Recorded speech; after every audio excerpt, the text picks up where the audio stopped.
So first of all, everybody, welcome to World Mag's very first coffee catch-up for 2021. My name is Eva and I am your host today. I have my two fellow co-hosts, which is Tatiana and Priscilla, who will be helping out, and we'll be having a chat to Sabrina in about a couple of minutes. So first of all, can I just have a little bit of housekeeping? Can we please put everybody on mute until we open to Q&A? And of course, please follow us on LinkedIn. I'll ask Jessica just to go to the second slide to show the QR codes for both WOMAG and of course Sabrina's QR code as well, so you can follow her on LinkedIn. Also to please note, this will be recorded. So our very first topic this year is one we're exceedingly excited about. We have our great friend and regular contributor, Sabrina Ho, founder and CEO of Half the Sky. She's going to talk to us how we can empower ourselves to achieve our professional goals.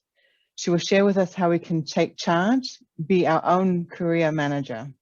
So with Tati and I, we're very excited to talk to Sabrina about this. So just a little bit of a background on Sabrina. She's been working in the talent solutions industry across APAC for close to 15 years. She founded Half the Sky as a way to empower women in the workplace and level the playing field for women. A sought-after speaker on diversity, future of work and leadership, and has been interviewed by LinkedIn, Channel News Asia, Singapore Tatler, and Elle, just to name a few. She's a regular contributor for several leading media outlets on the topics including gender diversity and the future of work. So thank you and welcome, Sabrina. Thank you, Eva, for the wonderful introduction. Okay, my pleasure. So I'm going to start off with the very first question, Sabrina. So how can women be empowered by their managers and or companies to achieve their own professional goals? So through the rise of the Me Too movement and the Time's Up campaigns, women have changed the discussions about their place in the workforce, bringing to the light issues and obstacles they face every day. So just to bring a little bit of data, right? The McKinsey 2019 Women in the Workplace survey found that while more women are rising to the top level of companies, they are still underrepresented at every level. So while women are slowly gaining traction in the workplace, women can only do so much to promote themselves. So it is really clear for me and everyone that organizations and their leaders must step in and begin eliminating bias while supporting and empowering female employees. So a bit of a shameless plug. So the companies on Half the Sky who are leaders are walking the talk, and they do a few things which I feel is essential for helping women achieve their career goals. So number one, they accept that gender diversity is a priority. So as an organization, if you accept that, this is a critical issue that needs to be addressed, and senior management, they will emphasize the need to be proactive. So when the senior management become proactive, the rest of the organization is likely to follow in their footsteps. Okay. And this action in turn represents a sense of urgency to tackle and begin to correct this issue.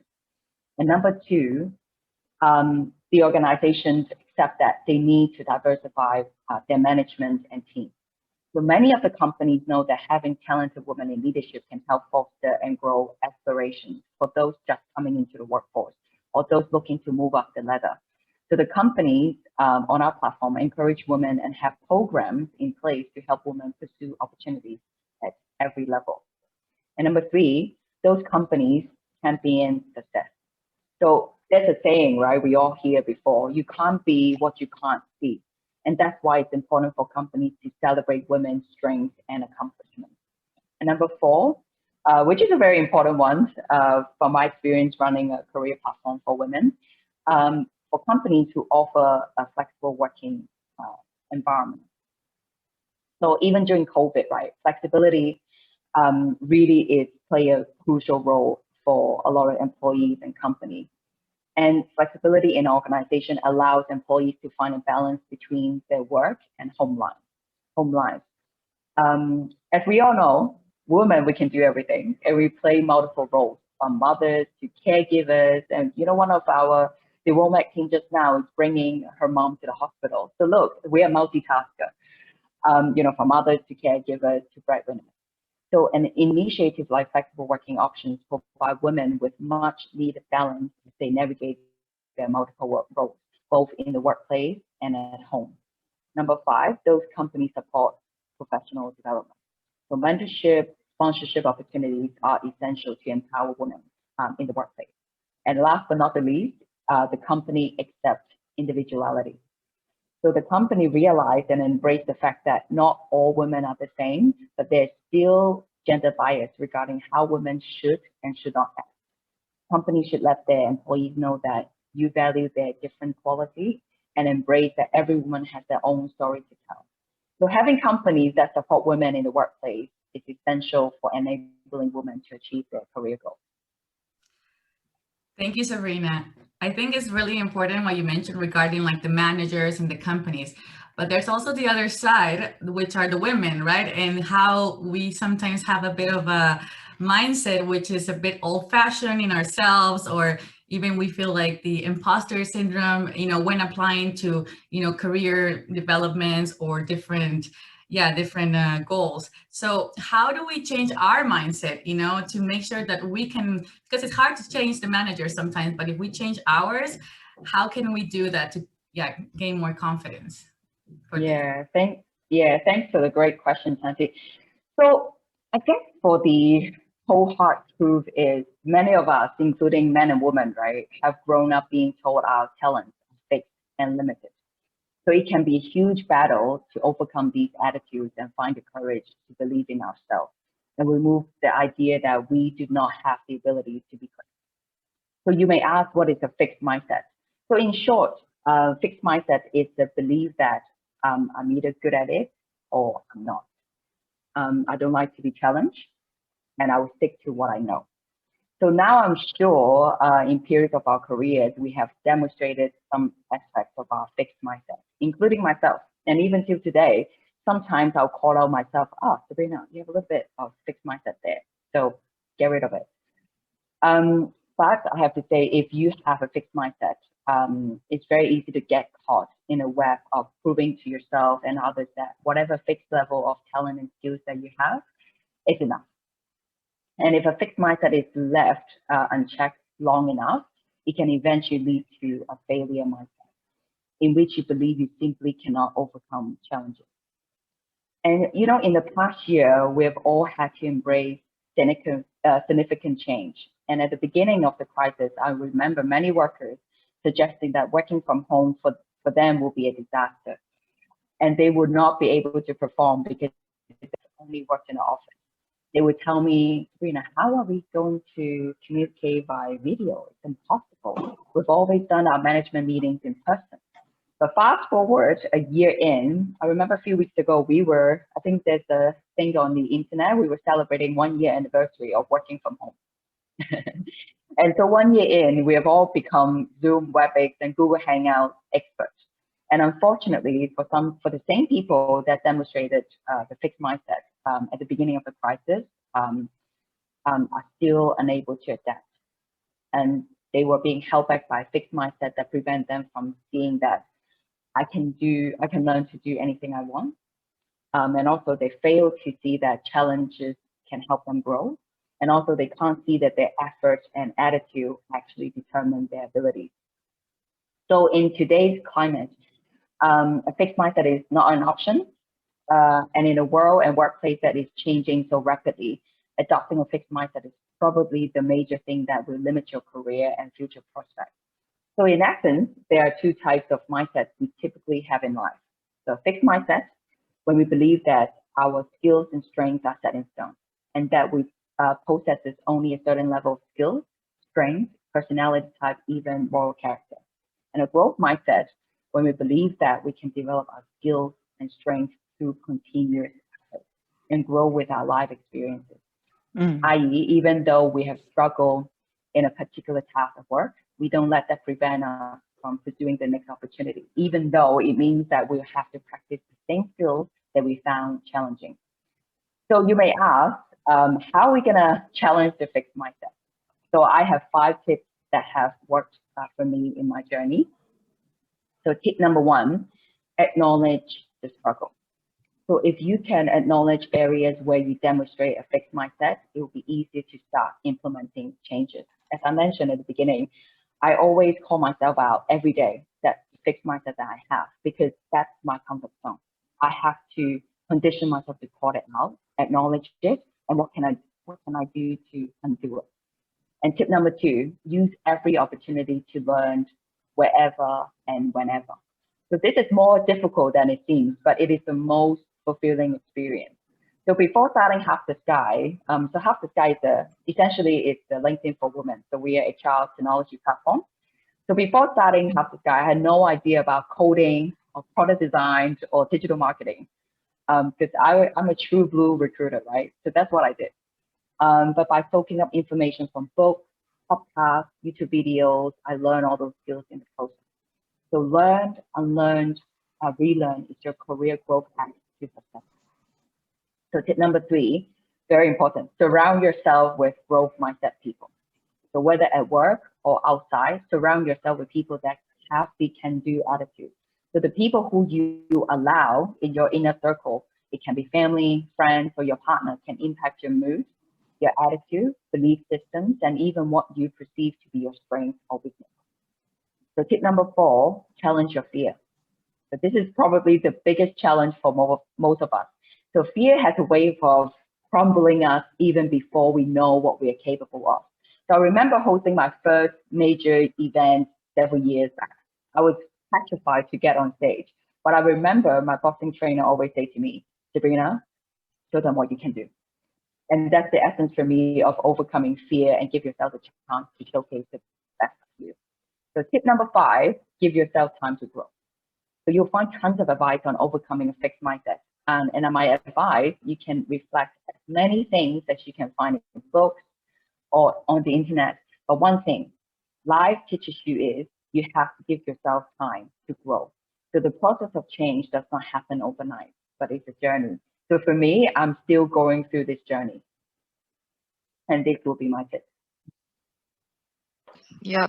No, thank you so much, Sabrina. I think it's really interesting that you brought around the concept of, the juxtaposition between a fixed mindset and a growth mindset. And, thanks for sharing these like really practical tips. I'm taking notes as you were sharing. And I think it's a really good mix of, giving yourself that grace, like you say, the time, acknowledging your fears, but also empowering yourself by, taking practical actions like, surrounding yourself with people, using every opportunity to learn. I think these are really very practical tips. And so I think it brings me to my question is, as women, why is it important for us to be our own career managers, right? We talk about all these things that we need to do, but why is it important at the end of the day for us to, take charge and own our own careers and manage it and develop it?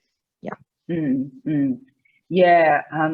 Personally, I think this is such an important question, because the bottom line to this question is because we have to, and nobody else is going to be our own career manager. So in today's society, right, it's very clear that a woman is unstoppable, including, all the women at the WOMAC committee and all the women who are joining us today. So once a woman is unstoppable, she realizes her inner strength. And I feel that no obstacle can hinder her growth and prevent her from achieving her dreams. So after spending more than 10 years in the executive search industry, I've been privileged to work with highly accomplished career women, from CEOs, board members of listed companies, global general counsel of MNCs, and high-flying female executive in investment banking. There's nothing, from what I see, there's nothing better than seeing a woman find success in doing what they love.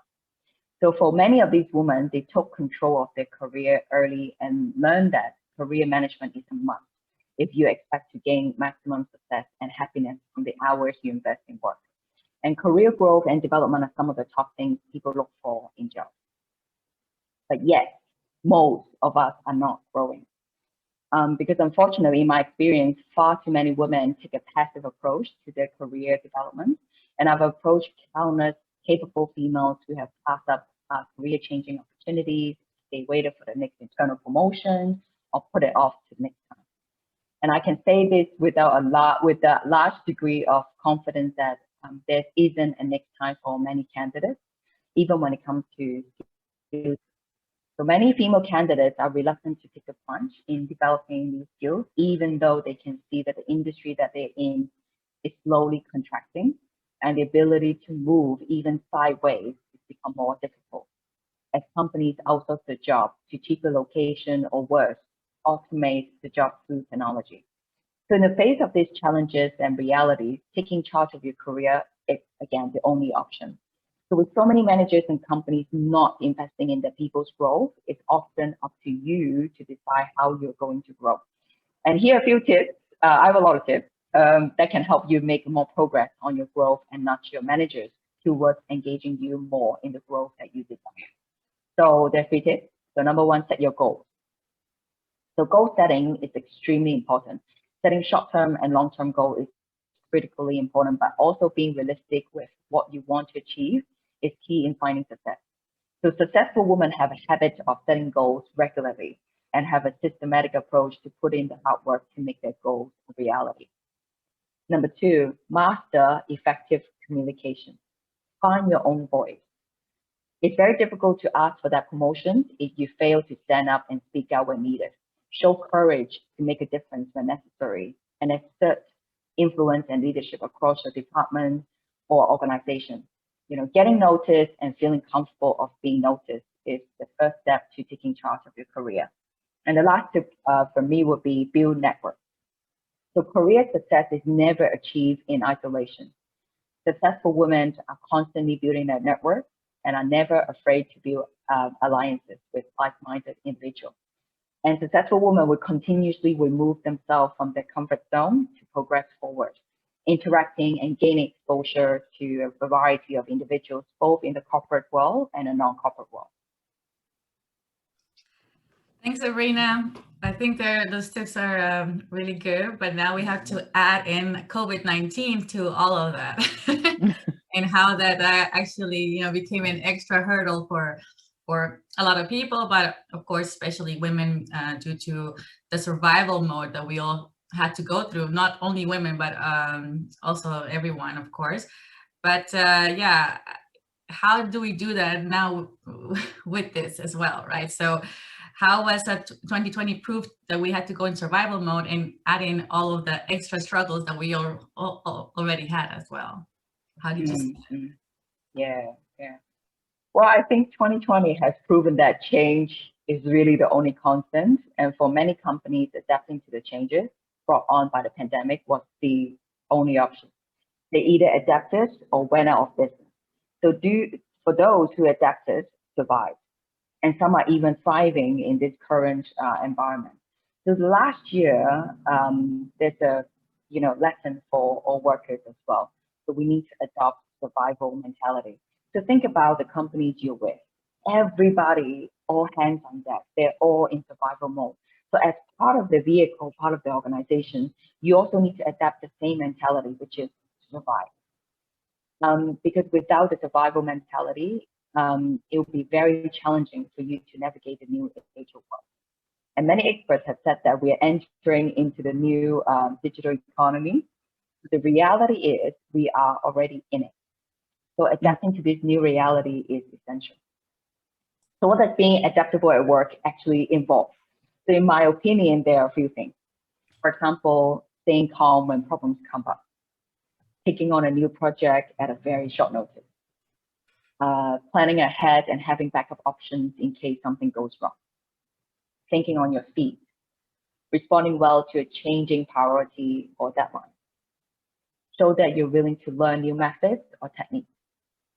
Have a positive attitude and keep an open mind. And give suggestions for making things better. Not quitting when things get difficult. And last but not the least, multitasking. So I'm sure we have had to do all these things into 2020 and more. It sounds like to me, all the things I mentioned, it will be the fixture at our workplace moving forward. And the next challenge, I guess, is how to adapt and thrive after this crisis is over. Exactly, and I think, yeah, this truly indeed, I think this survival mode has been really what we have all been on for the past year or so, isn't it? And it's I mean, it's good that you're sharing these tips, Sabrina, because I started a new job about a year ago in COVID, so I could really Wow. empathize with a lot of the survival mode that you were talking about, right? Keeping an open mind and making Thinking suggestions positive. and being positive, exactly.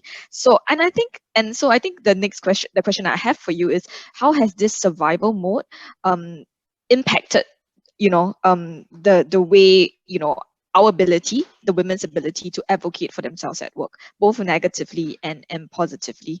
Yeah, and I Mm. think at this point, maybe before Sabrina shares, we just like to just call on, if anybody on the call would like to share in terms of their own experiences. And I think we have a colleague from Womack, that Yosika, who's on the call, and she was sharing with us a great example of how how she has been in survival mode and how that has impacted her ability to advocate for herself at the workplace. So maybe we can invite Yosika to share her experience, and before Sabrina takes the question. Yes, Priscilla. Actually, it's pretty much like yourself. I started my new job in the middle of circuit breaker, which is a lockdown, and it's pretty much survival mode. But I'm grateful that I'm here to share some of the positive experience during the pandemic, in which that I see that my husband working from home, I'm working from home. I see that my husband taking more active role in the household, in the sense that he stay at home like so many hours stuck with me, and he sees like uh, uh, he sees that there's actually a lot of work that women put into the household. I don't have kids, but perhaps some of my friends who have kids, they also share the same, that they see that, oh, actually when the kids go home, you have to deal with their homework, you have to teach them the alphabets, you have to feed them, you have to entertain them. So it's not just like the things that they see in the normal basis. So when it comes to lockdown, and my husband, he kind of understand that actually, house needs a lot of effort to be very clean. So yeah, now like he really helps me with the laundry. So when he works from home, he will put in the laundry in the morning and then work, and then manage it here and there during his breaks. So I guess this is one of the positive experience. But of course, perhaps also some of the WUMEC ladies also can share about, maybe there's some of the negative aspects that you might experience as well.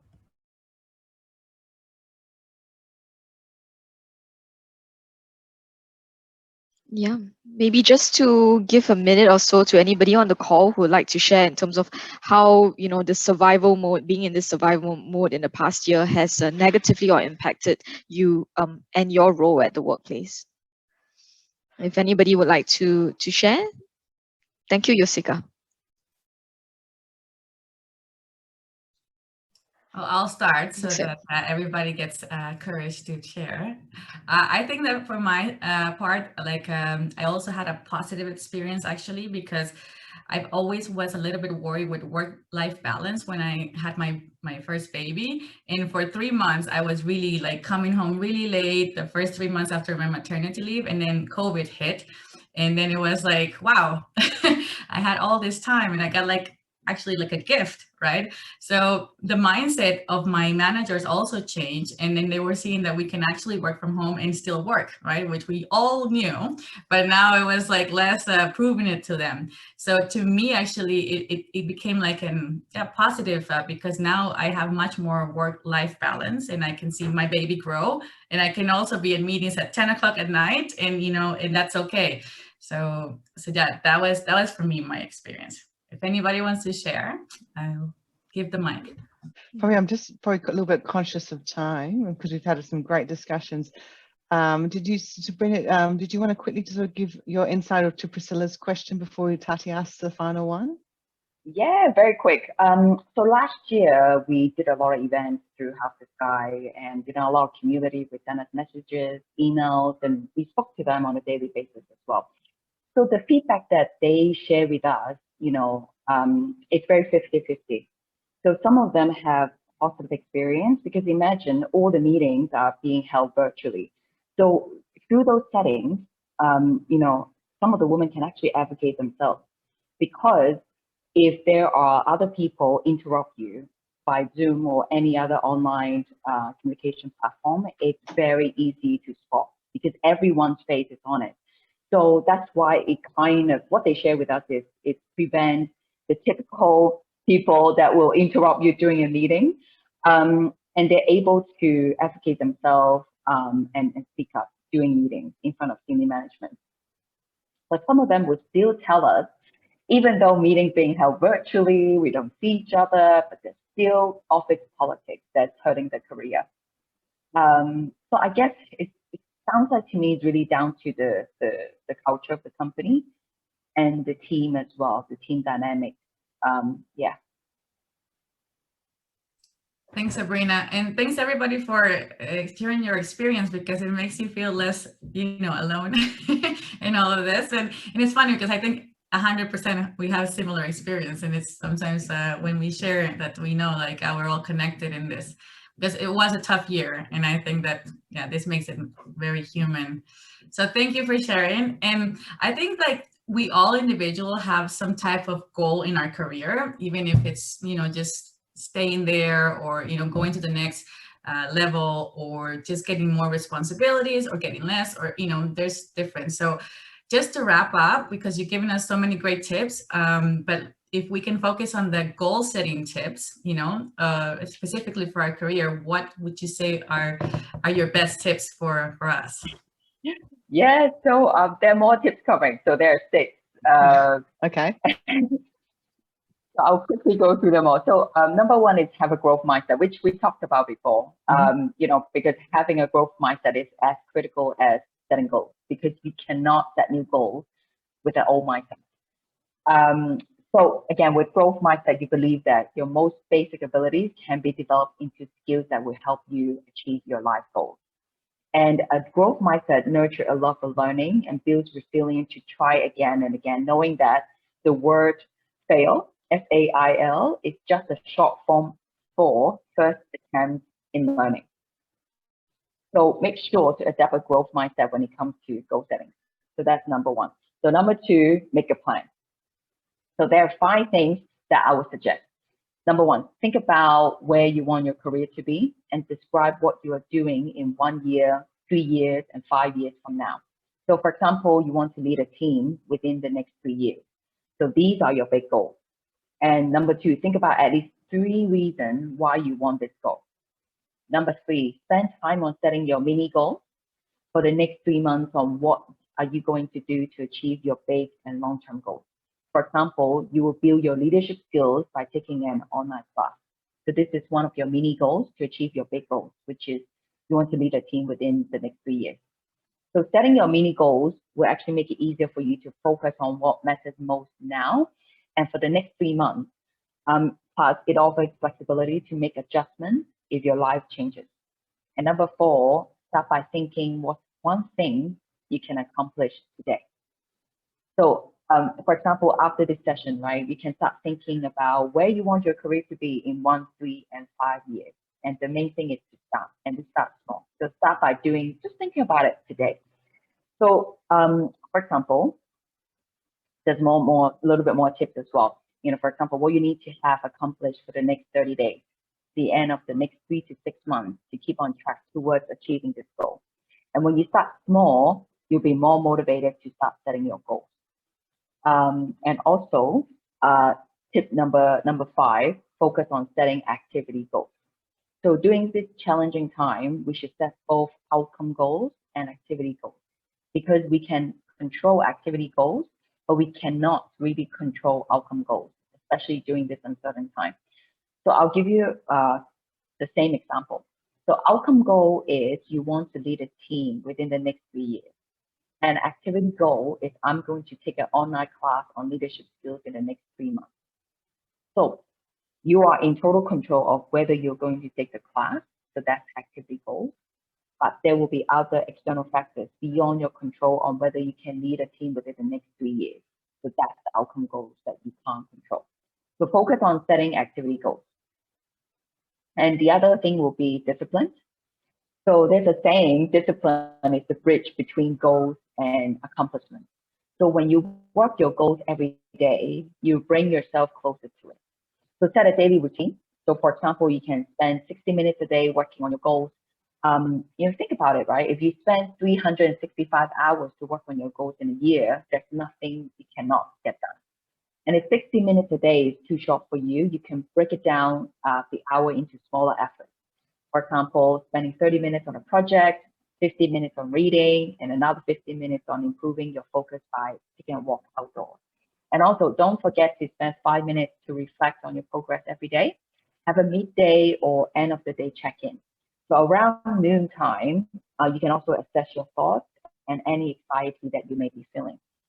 So last but not the least, stay disciplined by picturing what your life would be like if you are already where you want to be. And ask yourself what beliefs and behaviors you need to have to be where you want to be. And do those things now. And number 4, set a timeline, because a goal without a timeline is just a dream. So give yourself a reasonable and realistic timeline to achieve each milestone. And number 5, stay committed. So from my experience, I've learned that achieving your career goals rarely goes in straight lines. So career goals may feel so close that you can practically taste them.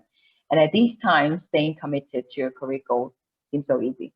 But sometimes well-planned out career goal may feel so far away that it seems absolutely impossible to reach. And at these difficult times, it may be hard to remain committed to your plan. And we've all been there, feeling stuck, demotivated, and ready to give up.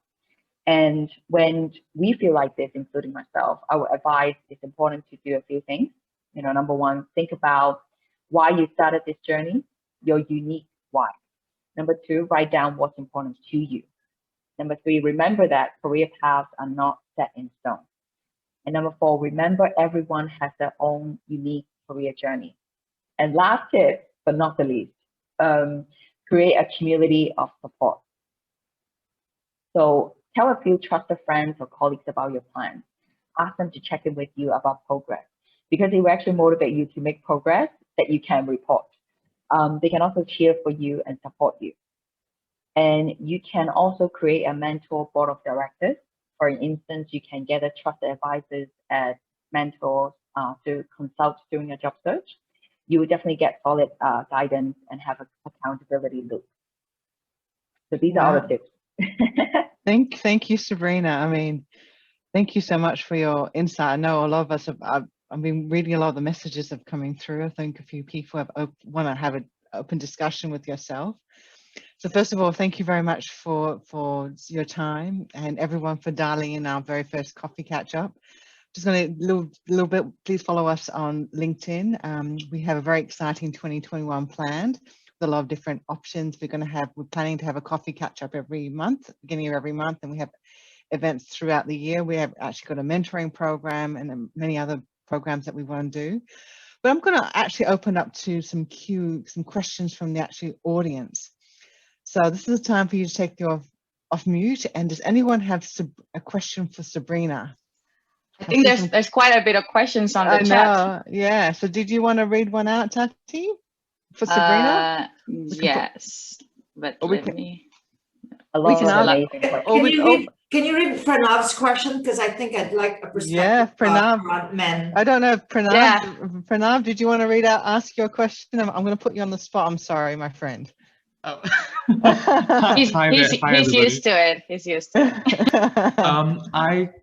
it. Give me a second. I need to scroll back up. Here we go. I think men who are managers sometimes have good intentions when it comes to supporting women's staff, but end up doing more damage than good. One example I can think of is excluding new mothers from meetings with leadership to, quote unquote, help take some of the work off of their plate so they have more time to do the care work. But this actually ends up often reinforcing the idea that women are primarily responsible for care work, and it reduces their face time with leadership, which can be quite critical when it comes to progressing in the workplace. So do you have tips for how men, and I suppose managers more generally, can avoid making these type of mistakes? Excellent question. Thanks, Pranav.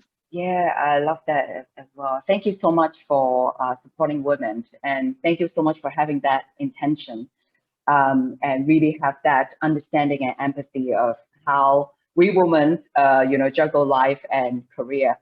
I think really one tip is open communication. And you can always ask your teammates directly, hey, I understand you're juggling several roles. I would really love for you to join this meeting because you can, showcase your ability in front of the leadership. But if you are juggling, if you can't come in, you can't join, you can join the next one. I would really love for you to come in and join, but I think it's more about, I would say, open communication, because you can't really pressure her and make her feel that, oh, I have to join them. And I think for me, have a bit more understanding and empathy, and open and honest communication. I think that's really the key. And talk to her about it and see what actually she wants. Because some of the working moms are superwomen. They can take care of few kids, but at the same time join meetings, take care of the work, take care of the household. So you'll never know until you ask and get a better understanding of the situation. That's a very good point. Thank you, Sabrina. Yeah, I just wanted to comment really quickly because I had the exact same experience a bit when I got pregnant, and my CEO asked me like, so are you want to come back to work? And I felt really insulted, right? Because like, do you ask that to every guy that's pregnant? And then I talked to a couple of guys, and then like, and then some people are like, well, maybe he was meaning well, and that's how I have to take it. And I think that he really was meaning well, because at the end, but I got it really personal. And he, like you say, you have to have open communication, because some women don't, and that's totally fine. But others, are like, why, we keep on doing it. And I think it's something that is changing, obviously. But yeah, it happens, of course. And yeah, I think the other advice I hear, which is super useful for men as well, because especially after the Me Too movement, a lot of male take themselves out being the mentor, or they don't know what to say, what not to say. They're actually very nervous because they don't want to do anything wrong. So the advice would be for male, right? Think about, would you say the same thing to your male colleagues or subordinates or partners or stakeholders, to your female colleagues or stakeholders? If you were not, then don't do it. Yeah, exactly. I think I would have said something first, right? Like if you really didn't want to come. But yeah, that's a good point. Yeah. Do we have time for one more question for Sabrina before we end our first coffee catch up? I think we do. Yeah. I think Elizabeth had a good question. I liked Elizabeth's question. I liked your question, Elizabeth, as well. I think it's been covered by some of the examples, but I just wondered, Sabrina, I thought the jury was still out as to whether the pandemic actually helped or hurt gender equality. Because on the one hand, I heard the positive stories. I have positive experience myself in being able to work from home, having more time to to get an exercise into your day if you're not commuting, if you're not traveling so much.